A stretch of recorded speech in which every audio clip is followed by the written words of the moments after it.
Hello friends, welcome back to our channel. ఈరోజు current affairs. Bharat ఐక్యరాజ్య సమితిలో సంయుక్తంగా ఆసియా, ఆఫ్రికా, కరేబియన్ దీవుల్లో సామర్థ్య పురోగతి కార్యక్రమాన్ని ప్రారంభించాయి.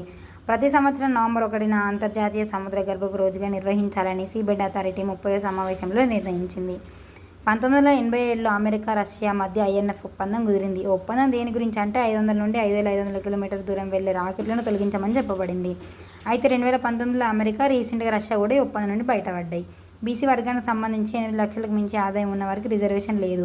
కానీ ఇది అన్ని రాష్ట్రాల్లో ఒక విధంగా లేదు. అన్ని రాష్ట్రాలు బీసీ రిజర్వేషన్ పరిమితిని ఒక విధంగా అనుసరించాలి.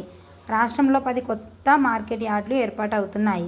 మొత్తం సంఖ్య 2207కు చేరుతుంది. దీని ద్వారా రైతులు మార్కెటింగ్ సౌకర్యాలు మెరుగుపడతాయి. పదవి విరమించిన న్యాయాధికారుల ఏజ్ 70 years దాటితే వారి మూల పింఛన్పై 15% అదనపు పింఛన్ చెల్లించాలని సాధారణ పరిపాలన శాఖ ఉత్తర్వులిచ్చింది. అమెరికా ఫార్మా సంస్థ ఏలీ లిల్లీ గచ్చిబౌలిలో గ్లోబల్ కెపాసిటీ సెంటర్ ఏర్పాటు చేసింది. 1856 మెగావాట్ శక్తి ఉత్పత్తి చేసే run of river hydro electric project Jammu కాశ్మీర్లో ఎన్హెచ్పీసీ నిర్మిస్తుంది. దీని ఖర్చు 22,704 కోట్లు. ప్రధాని నరేంద్ర మోదీ ప్రారంభించిన పరీక్ష పే చర్చ కార్యక్రమం గిన్నిస్ బుక్లో చోటు దక్కించుకుంది. ఒక నెలలో 3.53 కోట్ల మంది విద్యార్థులు నమోదయ్యారు. అమిత్ షా కేంద్ర హోంమంత్రిగా 2256 రోజులు కొనసాగించిన ఘనతలో రికార్డు సృష్టించారు. సామర్థ్య నిర్వహణ కమిషన్ చైర్మన్గా రాధా చౌహాన్ నియమితులయ్యారు.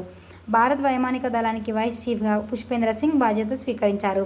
గణితంలో కృషి చేసిన మహిళలకు బ్యాన్ and Max Planck Institute of Mathematics New Frontier Prize award Rajula శ్రీవాస్తవ్కు ప్రకటించబడింది.